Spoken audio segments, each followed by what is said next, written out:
लोकवीरम् महापूज्यम् सर्वरक्षाकरम् विभुम् पार्वतीहृदयानन्दम् शास्तारम् प्रणमाम्यहम् विप्रपूज्यम् विश्ववन्द्यम् विष्णुशम्भोः प्रियम् सुतम् क्षिप्रप्रसादनिरतम् शास्तारम् प्रणमाम्यहम् मत्तमातङ्गगमनम् कारुण्यामृतपूरितम् सर्वविघ्नहरम् देवम् शास्तारम् प्रणमाम्यहम् अस्मत्कुलेश्वरम् देवम् अस्मत्शत्रुविनाशनम् अस्मदिष्टप्रदातारम् शास्तारम् प्रणमाम्यहम् पाण्ड्येशवंशतिलकम् केरळे केलिविग्रहम् आर्तत्राणपरम् देवम् शास्तारम् प्रणमाम्यहम्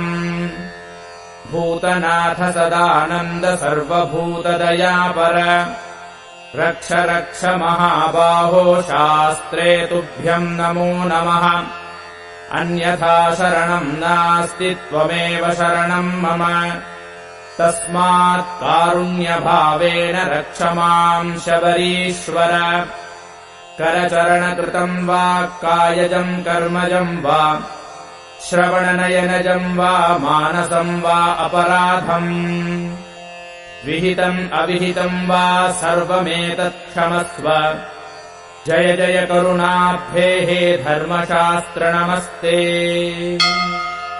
ॐ शिवपुत्राय नमः। ॐ महातेजसे नमः। ॐ शिवकार्यधुरन्धराय नमः। ॐ शिवप्रदाय नमः। ॐ शिवज्ञानिने नमः। ॐ शैवधर्मसुरक्षिताय नमः। ॐ शङ्खधारिणे नमः। ॐ सुराध्यक्षाय नमः। ॐ चन्द्रमौळये नमः। ॐ सुरोत्तमाय नमः। ॐ कामेशाय नमः। ॐ कामतेजस्विने नमः।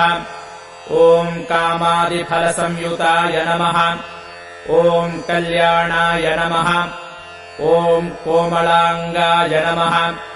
ॐ कल्याणफलदायकाय नमः। ॐ करुणाब्धये नमः। ॐ कर्मदक्षाय नमः। ॐ करुणारससागराय नमः। ॐ जगत्प्रियाय नमः। ॐ जगद्रक्षाय नमः। ॐ जगदानन्ददायकाय नमः। ॐ जयादिशक्तिसंसेव्याय नमः। ॐ जनाह्लादाय नमः। ॐ जिगीषुकाय नमः। ॐ जितेन्द्रियाय नमः। ॐ जितक्रोधाय नमः। ॐ जितदेवारिसङ्घकाय नमः। ॐ जैमिन्यादिमुनिसेव्याय नमः। ॐ जरा